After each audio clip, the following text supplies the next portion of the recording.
네, 이제 우리는 출애굽의 많은 장면들 중에서 가장 극적인 장면 중 하나를 만나게 되었습니다.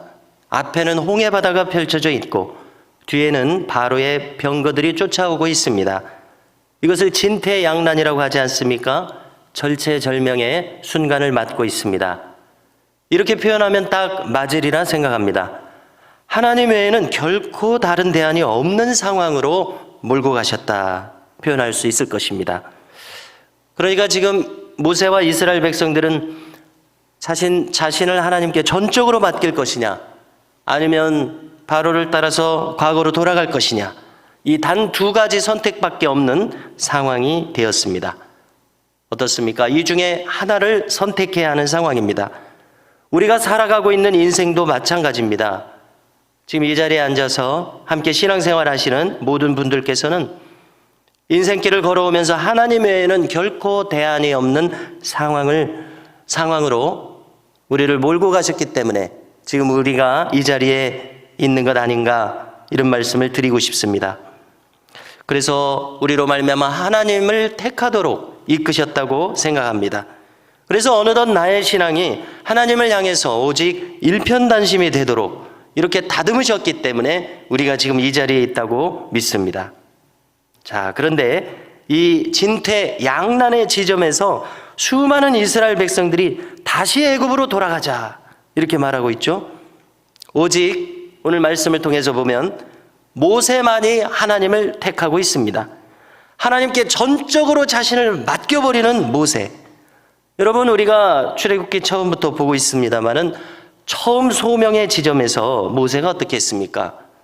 주저하고 의심하고 힘겨워하던 모세, 우리가 그것을 기억합니다. 자, 그런데 이제 며칠 동안 지난 10가지 재앙과 6월절,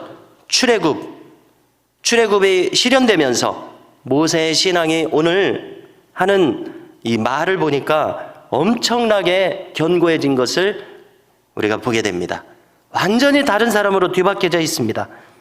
성도 여러분, 우리도 마찬가지 아닙니까? 처음부터 확실한 신앙을 가진 사람들이 몇이나 되겠습니까? 이 신앙의 여정을 통해서 신앙의 경험이 축적돼서 하나님과 점점 깊은 관계로 들어가게 되는 사실을 여기서 확인하게 됩니다. 하나하나 믿음의 발걸음을 내디뎠더니 하나님께서 역사해 주시더라. 이 경험이 우리의 마음에 축적되는 것입니다. 그래서 이것을 경험했을 때 이것이 하나님과 동행한 역사가 되어서 점점 더 견고한 믿음을 가지게 됩니다. 자, 모세의 편에서 한번 더 생각해 보겠습니다. 자, 10가지 재앙들이 하나하나 풀어질 때마다 모세는 점점 더 하나님을 확신하게 된 것이 분명하지 않겠습니까? 급기야 이 장자의 재앙에 이르렀을 때에 하나님의 이 역사하심과 동행하심을 결코 의심할 수 없는 수준으로 모세가 들어갔다고 생각합니다. 드디어 이제 출애굽이 실현되었고 모세는 하나님을 향한 이 흔들림 없는 신뢰를 더욱 가지게 되었기 때문에 오늘 이와 같이 엄청난 말씀을 13절과 14절에서 하고 있다고 생각합니다. 자, 오늘 앞에는 홍해바다가 펼쳐졌고 뒤에는 바로의 병거들이 추격하고 있습니다. 이 진퇴양난의 순간에 모세가 한 말씀 13절과 14절을 찾으셔서 함께 읽고자 합니다. 함께 읽습니다. 모세가 백성에게 이르되 너희는 두려워하지 말고 가만히 서서 여호와께서 오늘 너희를 위하여 행하시는 구원을 보라. 너희가 오늘 본 애굽 사람을 영원히 다시 보지 아니하리라. 여호와께서 너희를 위하여 싸우시리니 너희는 가만히 있을지니라. 아멘. 자, 어떤 경로든 모세는 깨닫게 되었습니다. 이 모든 일을 하나님께서 해오셨고 이제 잠깐 후면 어떻게 행하실지 모세는 깨닫게 되었다고 생각합니다. 자, 지금 10가지 재앙이 펼쳐지면서 모세가 깨달은 여러 가지 것들이 있었겠지만 그 중에 한 가지, 자신은 그저 도구라는 것을 그는 깨달았을 것입니다. 자, 모세는 순순히 인정하지 않았을까요? 아, 내가 지금 하고 있는 것이 아무것도 없구나.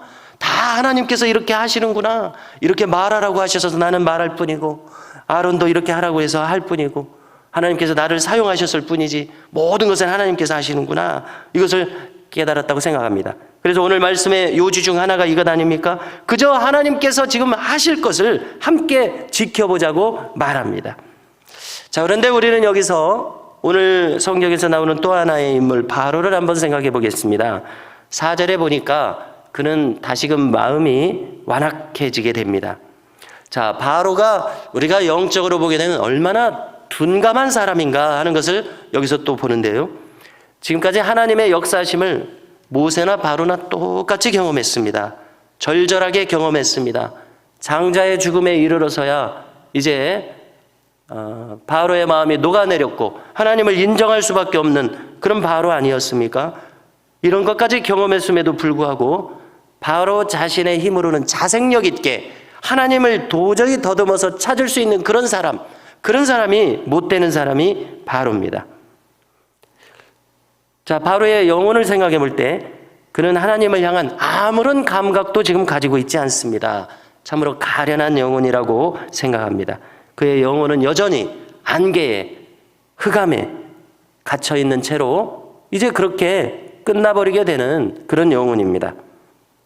자, 그 다음에 우리가 또 한 가지 살펴볼 사람들이 있습니다. 두려워하고 동요하는 사람들, 다시 애굽으로 돌아가자 말하는 이 이스라엘 백성들, 지금 이 이스라엘 백성들의 목소리가 오늘 많이 나왔습니다. 자, 이 사람들은 어떤 사람들입니까? 바로 어제까지는 이 사람들의 말이 한마디도 없었습니다. 장자의 죽음, 출애굽의 시련 앞에서 이 사람들은 할 말이 없었던 사람들입니다. 그저 대세를 따라서 이곳까지 왔을 뿐입니다. 오늘 그들이 하는 것을 보니까 자기 힘으로 서 있을 만한 신앙이 전혀 정립되어 있지 않은 사람들입니다. 조금이라도 불리한 환경을 만나면 언제라도 불평할 사람들입니다. 우리는 모세가 한 말을 따라서 우리의 신앙도 모세처럼 이렇게 흔들림 없어 보이는 것을 느낍니다마는 또 이 사람들이 하는 것을 보니까 우리는 또 인정하지 않을 수 없습니다. 우리가 맞닥뜨리는 상황 가운데서 우리도 이런 사람들처럼 불평하고 낙심하고 두려워하는 우리의 모습을 또 보게 된다고 생각합니다. 10절을 보십시오.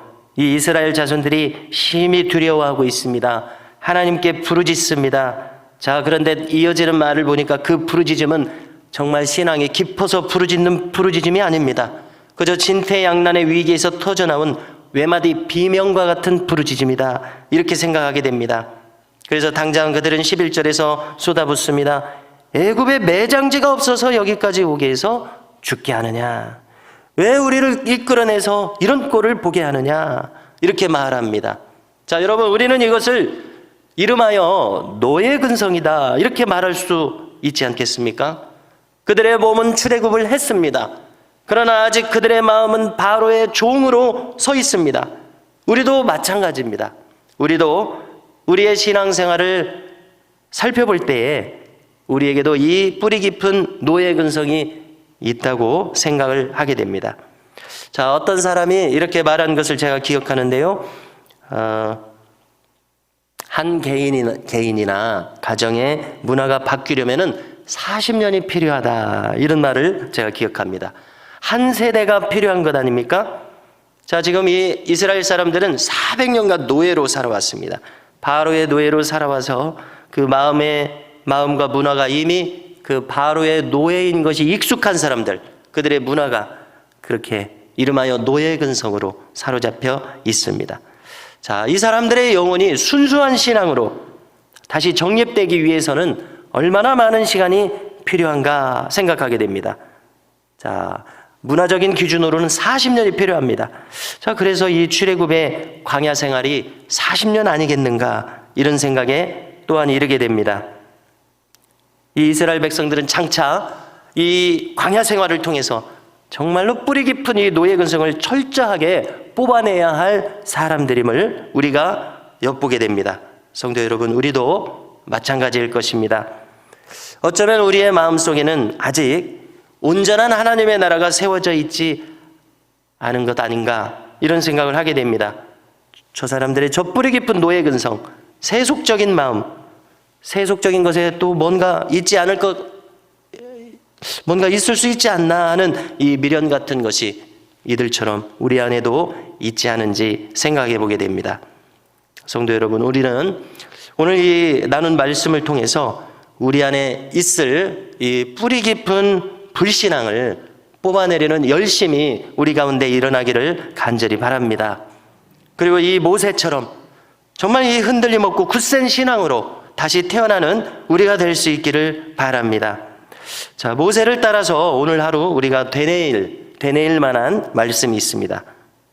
13, 14절의 말씀 중에서 너희는 가만히 서서 여호와께서 행하시는 구원을 보라 이렇게 말했습니다. 여호와께서 너희를 위하여 싸우시리니 너희는 가만히 있을지니라 이렇게 말하고 있습니다. 이것이 모세가 출애굽의 여정 가운데서 깨달은 모세의 특별한 신앙이라고 생각합니다. 내가 하는 것이 아니구나. 하나님께서 하고 계시구나. 그러면 우리는 하나님을 믿는 믿음 안에 거함으로 말미암아 하나님께서 이끄시고 행하시는 것을 함께 보며 동행하는 우리가 되어야 할 줄로 믿습니다. 두려워하지 말아야 되겠습니다. 왜냐하면 하나님께서 친히 우리의 인생을 이끄실 것이기 때문에 그렇습니다. 우리 가정과 온 교회를 하나님께서 친히 이끄실 것이기 때문에 두려워하지 않는 우리 모두가 될 수 있기를 주님의 이름으로 축원합니다. 할렐루야.